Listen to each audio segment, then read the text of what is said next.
I'm of the generation that I was like this little kid when the Kung Fu explosion hit in the 70s, where they were showing all these Kung Fu films all the time for about 2 years. And then the craze kind of died down, but it was kept alive in the late 70s and through a lot of the 80s in the grindhouses and the ghetto theaters and stuff. And I'd go down there to see them. And so it's just like, it's been like, to me, I think it's one of the greatest genres of cinema that ever existed, all right? But, for people who didn't grow up with, Hong Kong cinema, now they saw Crouching Tiger, Hidden Dragon. Not only do they like it, not only do they get a nice, soft introduction to this genre, all right, it's done something else. It's given them an appetite. They want to see more of it. They think it blew their minds, so they want to see more of it. Now they have more of an appetite. So it's like, well, if you like Crouching Tiger, Hidden Dragon, you'll love Iron Monkey. American audiences can find Hong Kong films kind of schizophrenic because they are like, comedy this moment, this crazy action sequence in this moment, big tragedy in this moment, all right, big love story here, then comedy, and then action, violence, boom, boom, boom, boom. But in Hong Kong, audiences, and again, you're also dealing with poor people going to the movies. I mean, you are dealing really with a lot of peasants going to movies and paying money. And you know what? They want to have the whole emotional experience, all right, when they go to a movie. They want everything for the price of a ticket. And our sophistication is now starting to work against us, all right? We've sophisticated ourselves out of tears. We've sophisticated ourselves out of enjoyment, out of believing in magic almost. And it's a damn shame. I mean, everything's got to be so hip and so cool and so detached. But in a Kung Fu film, the themes are very resonant, they're very much about important qualities, loyalty, honor, staples like this. You can watch a normal movie, like a normal, like say a modern day action film, all right, and they have they'll have a shootout for no reason, or they'll have they'll cram in another car chase. They'll do things like that. And believe me, Hong Kong cinema does that as much, if not more, than American cinema, right?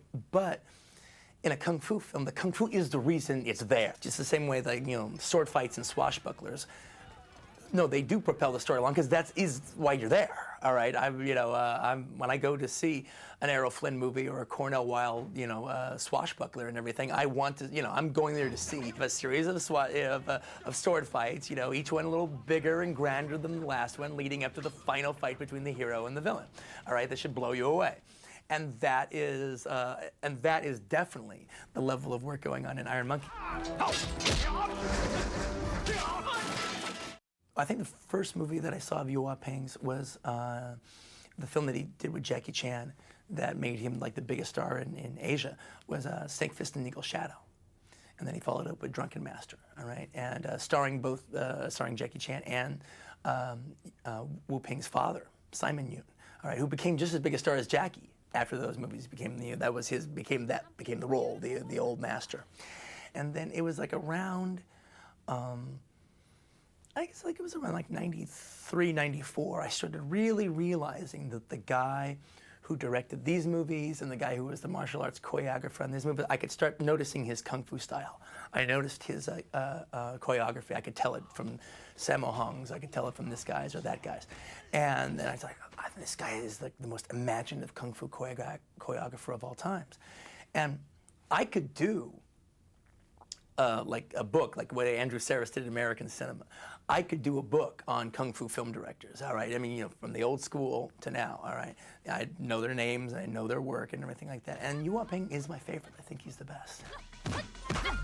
He has this expertness and craftsmanship and then just this wild imagination that he keeps putting in it. That's why there's this aspect of, as opposed to, say, a Jackie Chan film, which I'm a big, huge fan of Jackie Chan films. And one of the things that started happening in his movies is each movie had to top the other movie.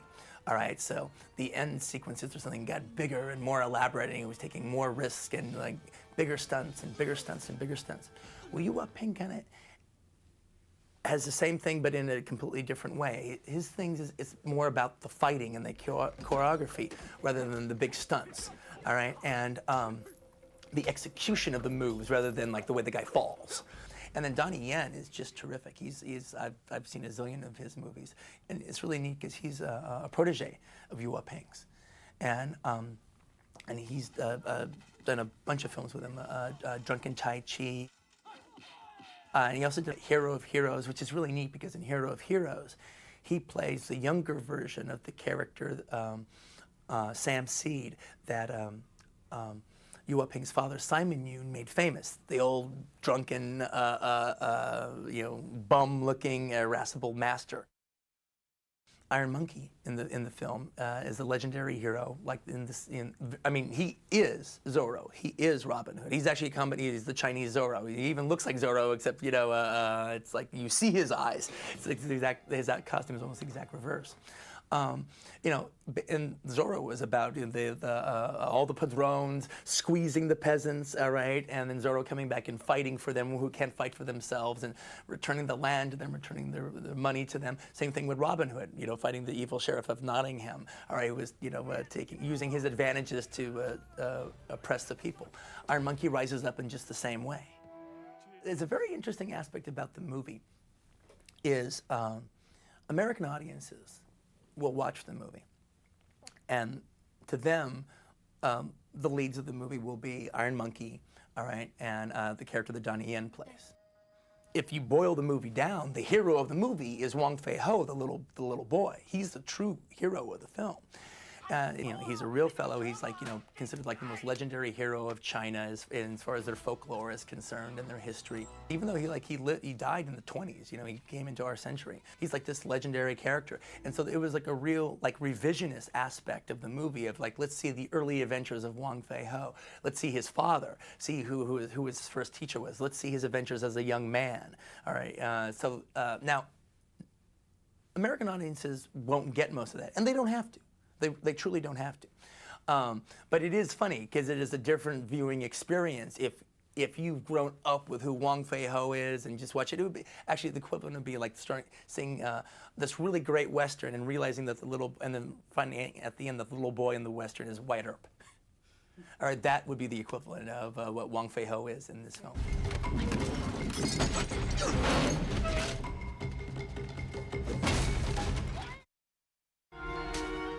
I think Jean Wang, right, plays Miss Orchid in the film, and she's really cool. She took over the Auntie May character in Once Upon a Time in China 4, who was the female lead, and carried it on through 4, 5, and 6. And she actually has my favorite fight in Iron Monkey, the scene where she fights the monks, all right, and then she gets the sleeping powder thrown on her. And then the little boy, young Wong Fei-ho, jumps in and joins the fight. That's actually my favorite fight scene in the film. Actually, I think it's really cool. I do this festival in Austin where I show films from my print collection, and when I show them, I'll show 30 movies.